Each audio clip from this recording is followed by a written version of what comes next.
21 नवंबर को अक्षय नवमी मनाई जाएगी। इसे आंवला नवमी भी कहा जाता है। धार्मिक मान्यताओं की माने तो आंवला नवमी से लेकर पूर्णिमा तक भगवान विष्णु आंवला के पेड़ में वास करते हैं। इसलिए इस दिन आंवले के पेड़ के पूजन का बड़ा महत्व है। कहा जाता है कि ऐसा करने से अक्षय फलों की प्राप्ति होती है।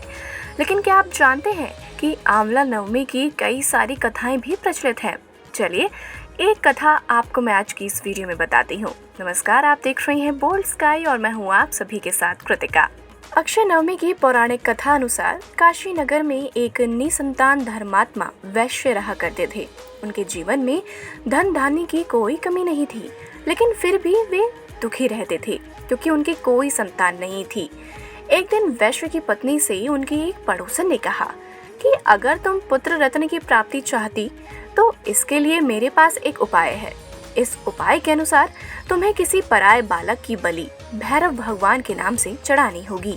लेकिन जब वैश्य को इस बारे में पता चला तो उन्होंने इस काम को करने से मना कर दिया। हालांकि उनकी पत्नी के मन में संतान प्राप्ति की प्रबल इच्छा थी, जिससे वो लालच में पड़ गई और मौके की तलाश में लग गई। एक दिन उसने एक कन्या को कुएं में गिराकर भैरव देवता के नाम पर बलि दे दी। इस पाप के परिणाम स्वरूप वैश्य की पत्नी को पूरे शरीर में कोढ़ हो गया। साथ ही उस लड़की की आत्मा भी उसे सताने लगी।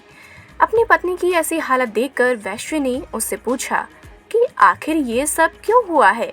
तब उसकी पत्नी ने सारी बात बता दी। तब वैश्य ने अपनी पत्नी से कहा, गोवध, ब्राह्मणवध और बालवध सबसे बड़ा पाप है। इस पाप को करने वालों का इस संसार में कोई भला नहीं कर पाया है। इसलिए तुम गंगा के तट पर जाकर भगवान का भजन करो और सच्चे मन से गंगा में स्नान करो, तभी तुम्हें इस कष्ट से मुक्ति मिलेगी। वैश्य की पत्नी पश्चाताप करने लगी और रोग मुक्त होने के लिए माँ गंगा की शरण में चली गई। माँ गंगा ने उसे कार्तिक शुक्ल पक्ष की नवमी तिथि को आंवले के पेड़ के पूजा करने और साथ ही आंवले का सेवन करने के लिए कहा। महिला ने भी ठीक वैसा ही किया। इस पूजन और व्रत के प्रभाव से महिला रोग मुक्त हो गई।